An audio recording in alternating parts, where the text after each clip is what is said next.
In the final day, God will weigh all our good works with our bad works. And if the good works are heavier, you get into God's kingdom. And if the bad works are heavier, you go to hell. That's the basic teaching of every false religion. The devil would like to make us slip into that, and we can think that our acceptance before God is based on our works. All have sinned.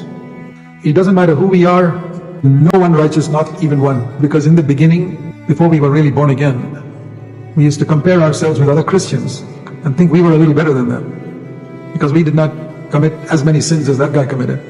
So we're a little better than them. That's how it remains with us. When we recognize some of the truths mentioned in Romans 3, verse 10, for example, there's not a single person in the world who's righteous, not even one. No matter how good you were no better than the worst terrorist.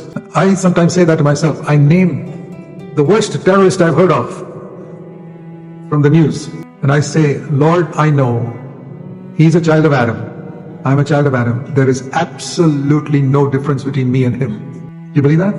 You really believe that there's no difference between you and the worst terrorist in the world? Or the most wicked man, or the greatest adulterer, or thief, or murderer, or what you call it? There's zero difference between you and him. I'll tell you, it made a difference in my life when I accepted that.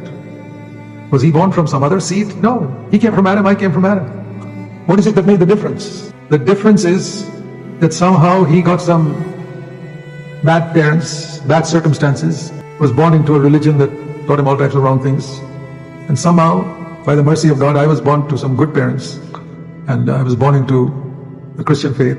And I learned certain things that protected me from becoming, otherwise I'd have been a terrorist. I am absolutely convinced about it. And that has liberated me. You probably need to be liberated. Stand before God and say, Lord, I would have been the worst terrorist on earth. The worst murderer on earth. Somehow circumstances, not my goodness, my parents, my surroundings protected me from that. If you don't begin there, you'll always compare yourself with others.